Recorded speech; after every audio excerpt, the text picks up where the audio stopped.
Александр Евдокимов. Новелла «Тлеющий костер».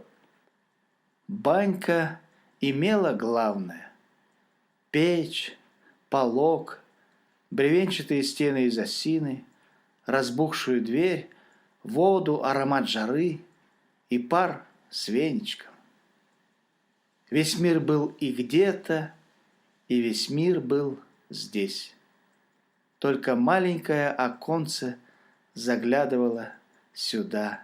Порог взглядов обеих миров, жажда быть в полусне, но в витрине, и возможность с тумана сойти на мгновение в реальность и хмельным рассмотреть в малой доле оконной мир поразительно трезвый.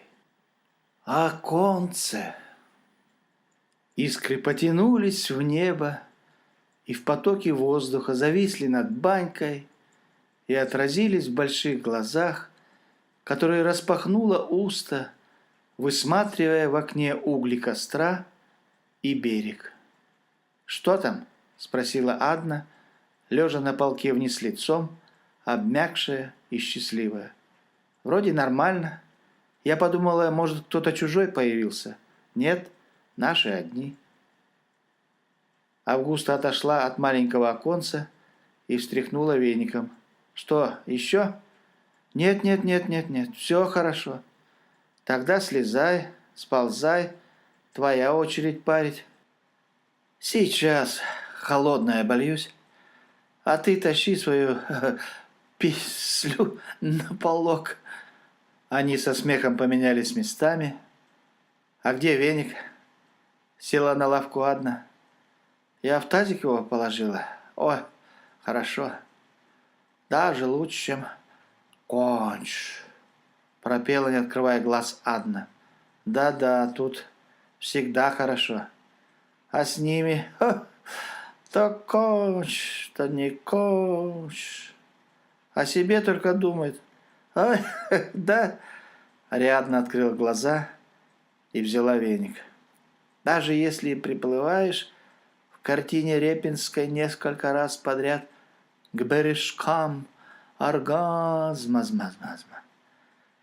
и все маразма.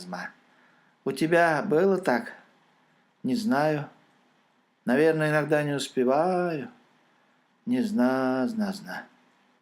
Адна медленно встала, распрямилась и завалилась мягко на живот подруги, разбросав по ее телу волосы.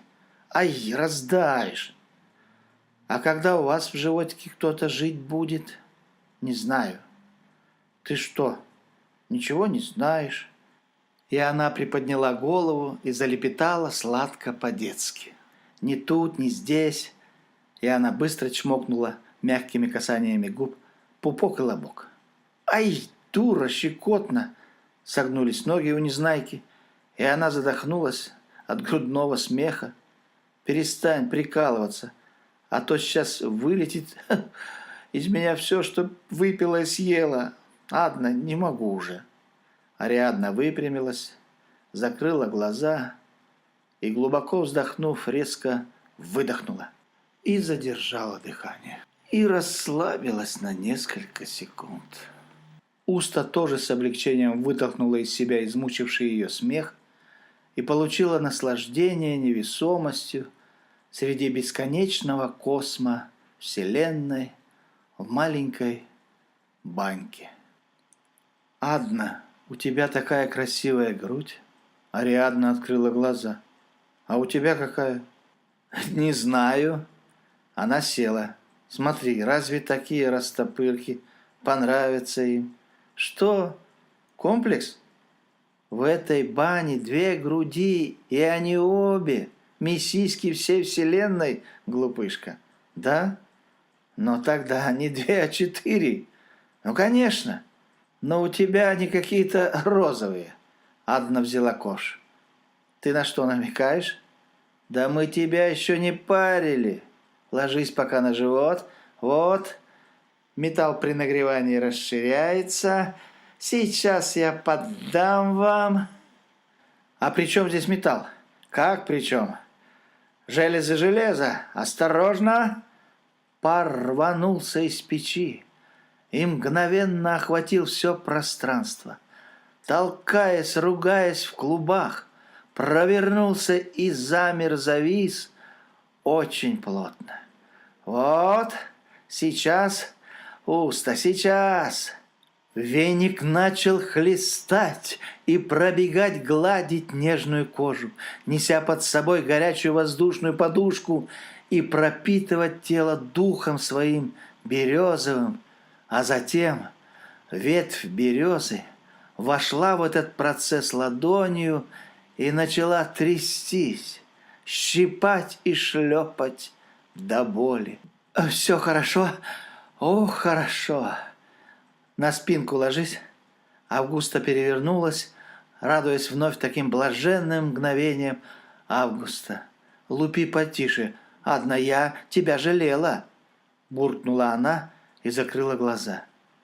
Ариадна склонилась над ней и тихо опустила свои губы на ее уста. «Адна, что с тобой? Я хотела сказать прости, если было больно». Улыбалась над ней Ариадна. «Да ну тебя! Все, хмель еще не вышел. Давай париться. Ребятам уже пора идти. Я только попросила прощения, и все. Поехали?» Веник не сёк, а растаскивал жаркий пар по всем впадинкам и лишь изредка легко шлепал.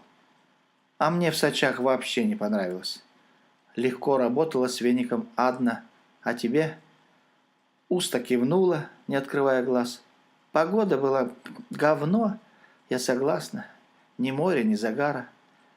Веник укрыл лицо Августе и тихо пополз по всему телу, к ногам, изредка исполняя в ветвях вибрацию. А мне как-то ни загар, ни море, ни вот здесь не торчали. В это мгновение рука с веником была над тем местом, где не было ничего, кроме чубчика, и пальчик нечаянно, но точно сориентировал где. У Августа от щекотливого касания пробежали легкие судороги в животе и ногах. «Адна!» – не открывая глаз, шикнула она. «Перестань прикалываться. У меня такой сон. Уста, а чубчик тебе уже подбревать надо. Что за внимание у тебя сегодня ко мне? Почему ты меня рассматриваешь?» Веник сполз на колени. «Не знаю. Всю жизнь вместе паримся, но лишь сегодня у меня такое, какое, дурачусь». И она склонилась и чуть проникла к кустам желаний. Августа вздрогнула. В одно мгновение оттолкнула от себя ее губы, и лицо, и веник, и плечи, и все тело, которое расхохоталось и отлетело к противоположной стене. «Ну, напились! Совсем, что ли?» Уста села на полок и бросила с обидой. «У тебя что с головой? Как наркоманка. А этим ты не балуешься, а, девица? Или ты... Ой, Адна, ты не лесби... Розовая грудь, а?» Та покачала отрицательно головой и села, как стояла, на лавку. «У тебя она такая же, розовая и распаренная. Подружка, что случилось? Милая моя, я же знаю тебя всю жизнь. Ну извини, если я тебя обидела». Уста шагнула к ней и нежно прижала к своему животу, и в него вдруг ударились жаркие слюни. «Прости». Она затряслась и обняла подругу за талию. «Тихо, тихо, тихо, тихо», — шептала та в ответ. «Адна, перестань. Нам пора выходить. И ты меня прости, пожалуйста. Все. Ты так хорошо меня пропарила до каждой косточки. Ну, отпусти меня и вставай. Посмотри мне в глазки. Вот и хорошо. Дай-ка я плесну тебе водички. Сейчас, моя родная. Вот и раз». Адна опешила от холодной воды и в одно мгновение задышала и улыбнулась сквозь слезы. «Вот и все, дай я глазки поцелую и подую, вот». Уста взяла ее за плечи и отстранилась на короткий шаг. «А груди у нас действительно одинаковые и красивые. Смотри, ап!» Августа притянула ее легонько в свои объятия, и их соски прицельно расплющились в себе. Подруги рассмеялись и сели друг против друга на скамейке. «Все, уходим. Да, обдаемся, а то они нас обматерят. И я опять заплачу. Ой, ой». Выскочили в предбанник и ощутили кайф свежести. Сквозь частые щели в объеме двери наружу внутрь потянулся дым костра и смешался с мягким паром на вкусных телах и девочек, и женщин, и подруг. Дым вновь был плотным из новой кучи полен. «Вот, для девочек костер развели», стряхивая с головы капли воды, отошел от огня Фил. «Сейчас должны выйти. А давай еще по одной после купания». Друзья подошли к столу газетки. «Там вдалеке рыбаки стоят». «Есть рыба, видно, уже играет.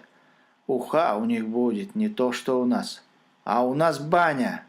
Рюмки поднялись и опустились. И распахнулась дверь баньки. «О, розовенькие, даже жарить не надо. С легким паром, с мокрой жопой». «Спасибо. С легким, малыши. А ты на что намекал?» «На то, что они красные девицы. О, это была еще добанная истина. Спасибо. С легким паром. Вот и костерок для вас, новенький». Спасибо. Спасибо, баня, улет, полный пассаж. Попить чего-нибудь, Уста. Ну вот же перед тобой. Упарилась. Только много сразу не пей. Мы пошли. Аккуратно здесь. Хорошо. Ты прекрасна». Кум чмокнул в носик Августу. «Все, пока. Пока. Адна, вот пульт сигналки.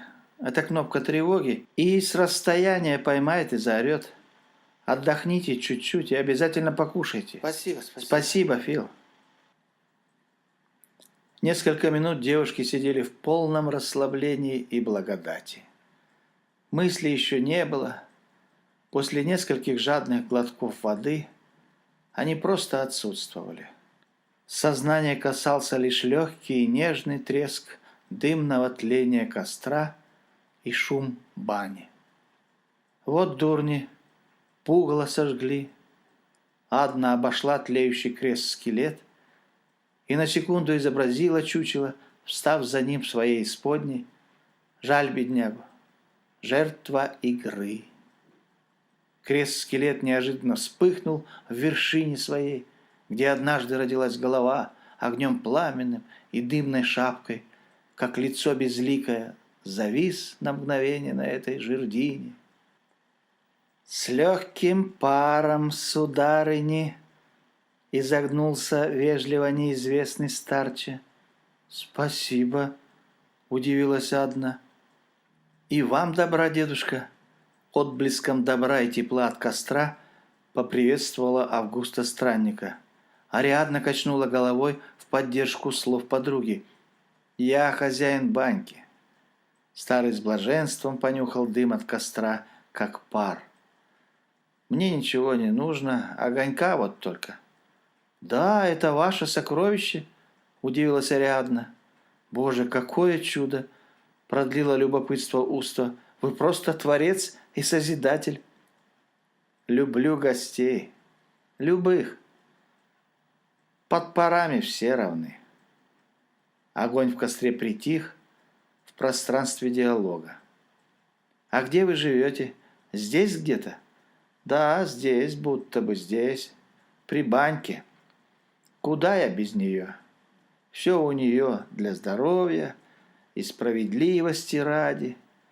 И иной раз так промоет, пропарит. Я говорю, что всего себя не совладаешь собрать, я говорю. Нет, отчасти бывает. А иногда вообще найти себя не можешь.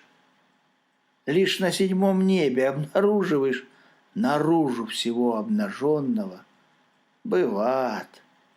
Вы что имели в виду? Беспокойно поторопила вопрос Августа. «Ну, бывайте, сударушки, отдыхайте, пора мне. Хорошо здесь. Редко, правда, но буря бывает. И тогда, я говорю, держись тогда. Не до парада тогда, я говорю, да.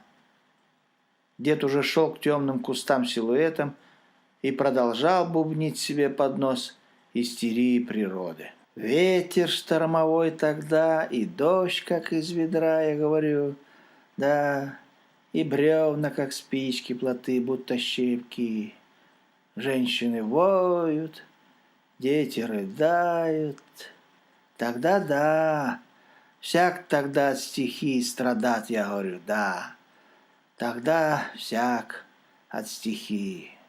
То, как зверь она завоет, то заплачет, как дитя.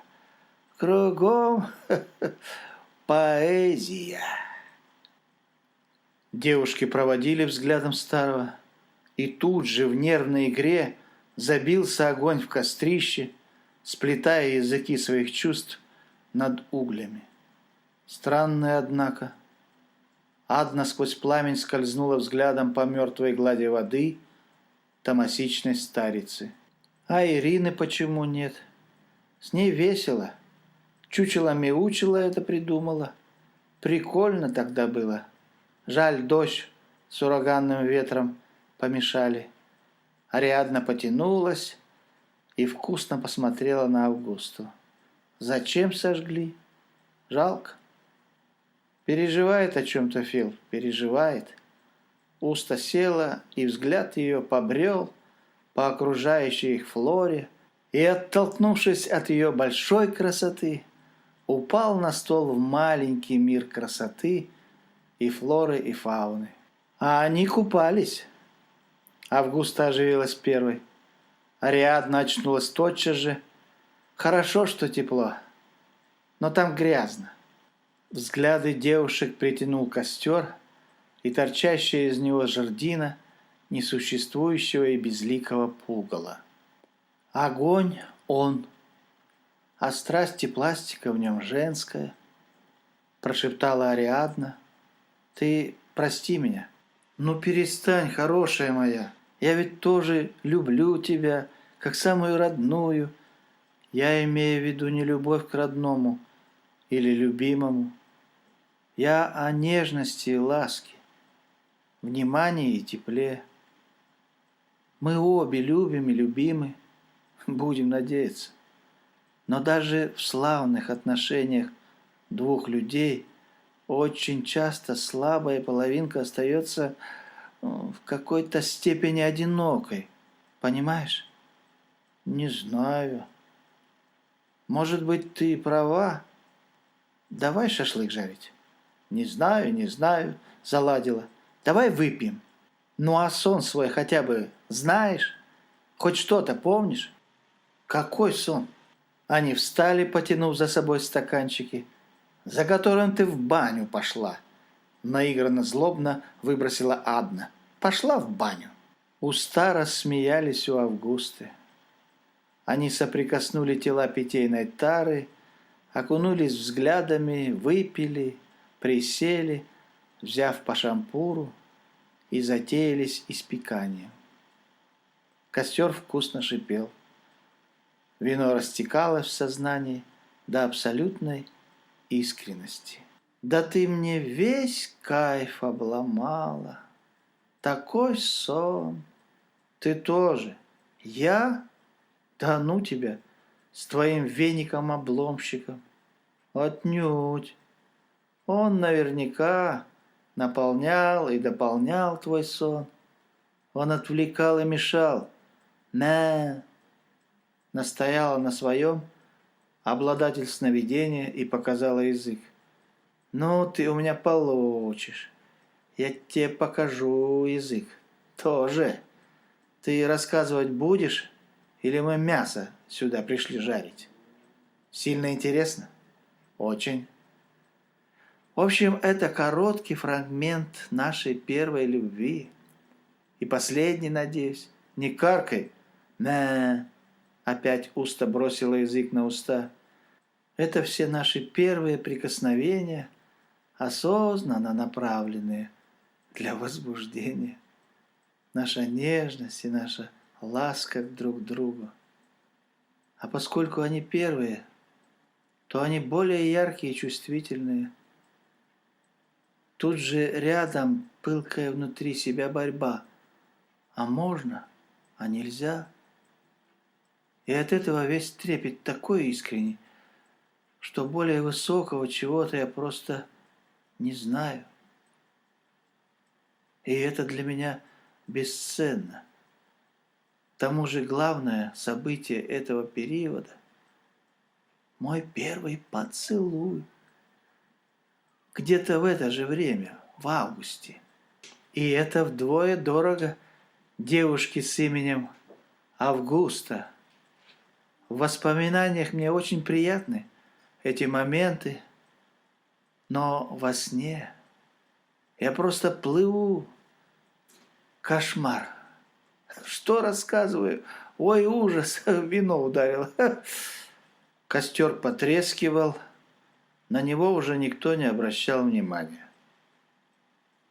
А сегодня этот сон опять посетил меня и усилился с сегодняшней реальностью. Там, в финале, Аввакум, не спящий мне, шепчет что-то, касается моих губ своими, учил в то время целовать. Уста, раскрой уста, уста, раскрой уста. А сегодня в это время с действительным прикосновением сказал мое имя, и, представляешь, совпало прошлое с сегодняшним днем. Но он разбудил меня. Хотелось плакать. Осенний день захлопал банными листьями, зашумел голосами в едкой парной и обронился там же водяной прохладой на темные пахучие доски. Из емкой посуды, как из ведра, лишь брызги. Какая ты счастливая! Ой, мясо! Вот это приход! Мясо сгорело. Черт с ним! Ты знаешь, я не знаю, на какой уровень выросли бы наши отношения, хотя они у нас очень высокие, если бы не было у меня одного черного дня в том же дорогом мне августе. Что, изнасилование? Они обе будто обожглись от костра, вскочили. Августа поперхнулась. Откуда известно? А что для девушки еще? Аборт. Ах, да, согласилась Адна. И что же? Первое. И ты молчала? Адна швырнула свой шампур в костер. Бедная, ты же моя подруга, Уста. Кто эта сволочь? В бане заскрипели двери. «Девочки!» В проеме торчала голова кума. «Вот он!» Едва слышно произнесла Августа. «Что?» У Адны глаза полезли на лоб от крика. Сработала сигнализация авто. «Не понял, видно, что ли?» Дверь захлопнулась. Адна выхватила шампур у Усты, и он распорол угли костра. «Да нет, милый, у вашего брата все подобрато. Мы слушаем тебя». Ариадна отключила сигнализацию. Дверь едва приоткрылась, и оттуда показались 3 глаза и 3 по пол рта. Головы предстали на обозрение косо. «Малышки, рыбу не пугайте рыбакам, погуляйте по полянке, но только недалеко. Мы хотим из парной и сразу в речку сигать». Ладно. Да. Не пугайте никого, тушканчики. Не напугаем, нет. Через костер и в воду. Тушкой нык и чики-чики. Хи-хи. Девушки рассмеялись и тихо пошли. Банька удалялась за их спинами, а берег с правой стороны вел подруг и тенистой водой укрывал откровение. Вот и покушали. «А давай вино возьмем», — остановилась Уста. Вот и попили. Потянула ее под руку Адна. Уже прыгают. Они прислушались. Каждая белая задница неслась с криком «Ах!», и затем звучал громкий всплеск с блаженным «О!». Ну, сейчас-то рыба вся от страху в сети шарахнется, сиронизировала Уста. Кого бояться, чего бояться? Они вновь рассмеялись и двинулись дальше. «Ой, смотри, помнишь?» Адна указала пальцем на большое лежащее дерево. «Ну, очень давно мы здесь его вытаскивали из воды и кричали «Бурлаки, бурлаки!». Да, помню. И мы вытащили его. Да. А давай, Уста, посидим на нем, как тогда. Побурлачим, посудачим. Хорошо. Здесь мы уже никому не мешаем принимать контрастные ванны». Они вкарабкались на него и сели. «Какое большое!» Адна легла, широко обхватив теплый ствол, и приложила ухо к дереву. «Как мы тогда его таскали? И зачем?» «А зачем? Действительно. Да, плот прибило тогда к берегу. На нем какой-то человек при смерти. Так вроде бы». Уста смотрела над водой, куда-то далеко вдаль. Вспоминала, казалось, что-то свое. Да, мы ему помогли. Он пришел в себя и бросился в воду, к этому плавающему дереву. Адна отстранилась от кожи бревна, но в ушах воем выгнулся звон. Я, конечно, все помню. Плыл, кричал и нырял, кричал. Там ребенок. Потом ливень, гроза. Его искали, не нашли. Дерево на берег вытащили. И тоже ничего. Бред какой-то. В дупле, как в животе, что ли? И как он туда? Спрятали? От кого? Уста тихонько сползла с пухлого бревна и спиной налегла на него. Какое огромное! И оно непонятно откуда. Слушай, а этот шальной старик сейчас не об этом ли говорил? Ариадна заглянула с легкой тревогой в глаза Августе. «Старик?» Уста с упреком отстранилась от этого. «Как-то не соединяется у меня. Хотя нет, все же нет. Да, никого и ничего мы тогда не нашли. Ой, как вино вставила на жаре. Или от этих воспоминаний?» Адна села на вершине бревна. «От всего вместе, наверное. У меня тоже аж в ушах звенит. В каком ухе? На что загадала?» Не скажу. Пусть сюрпризом будет для меня. Или тебя. А я тут при чем?» Ариадна медленно освободилась от сил собственных, и притяжение земли аккуратно стащило ее к подруге. «Августа, а через сколько лет произошло у тебя это?» «Я поняла», — прервала мягко она. «Через 3 дня. Он был вне себя, но мне казалось, что все под контролем. Но сделать ничего не удалось.